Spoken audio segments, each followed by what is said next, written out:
ঢাকা বিশ্ববিদ্যালয় থেকে সরাসরি যোগ দিচ্ছেন সহকর্মী মাহমুদুল হাসান। মাহমুদুল, ছাত্রলীগের কর্মসূচির বিস্তারিত জানাবেন।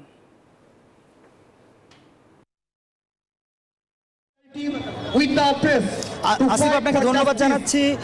স্বাধীন ফিলিস্তিনের দাবিতে সারা বিশ্বের বিশ্ববিদ্যালয়গুলোতে যে আন্দোলন, সেই আন্দোলনের সঙ্গে মিলে কিন্তু আজকে ঢাকা বিশ্ববিদ্যালয়ে এই যে বিশাল ছাত্র সমাবেশ আপনি দেখতে পাচ্ছেন, সেখানে কিন্তু কয়েক হাজার শিক্ষার্থী উপস্থিত হয়েছেন। স্বাধীন ফিলিস্তিনের যে মানবিক দাবি, সেই দাবিটিকে তারা কিন্তু বলছেন শুধুমাত্র ফিলিস্তিনের নাগরিকদের দাবি নয়, এটি সারা পৃথিবীর তরুণ প্রজন্ম যারা রয়েছেন, যারা শিক্ষিত মানুষ, যাদের মানবিকতা রয়েছে, প্রত্যেকটা মানুষেরই দাবি হচ্ছে যে একটি স্বাধীন সার্বভৌম ফিলিস্তিনের দাবি। সেই দাবিতে আজকে কিন্তু সারা ঢাকা শহরের কিন্তু শিক্ষার্থীরা জমা হয়েছেন এবং আমরা জানি যে সারা বাংলাদেশে কিন্তু ছাত্রলীগের উদ্যোগে এই ধরনের আয়োজন চলছে।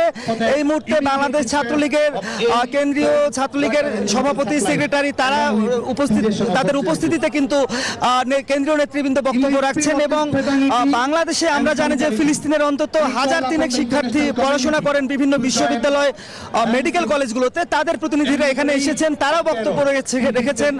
তারা কিন্তু অনেক আবেগে আপ্লুত হয়েছেন, বিশেষ করে ভাতৃপ্রতিম যে দুটি দেশ, তো বাংলাদেশের মানুষের এই ফিলিস্তিনের প্রতি যে ভালোবাসা, সেটা কিন্তু তাদের আবেগকে নাড়া দিয়েছে এবং তারা কিন্তু বলছেন যে যে দাবি সারা বিশ্বের মানুষ জানাচ্ছেন এবং বিশ্ববিদ্যালয়গুলোতে যে আন্দোলন উঠেছে যে ফিলিস্তিনকে মুক্ত করা হোক, সেই দাবির সঙ্গে সাধারণ শিক্ষার্থীরা সম্পৃক্ত রয়েছেন এবং সবাই বলছেন যে এই যে বিশ্ববিদ্যালয়গুলোর শিক্ষার্থী যাদেরকে বহিষ্কার করা হয়েছে, সেগুলো যাতে প্রত্যাহার করা হয় এবং স্বাধীন সার্বভৌম ফিলিস্তিনের যে দাবি গত 8 দশক ধরে মানুষ করছেন, ফিলিস্তিনিরা করছেন, সেই দাবি একদিন পূর্ণতা পাবেই।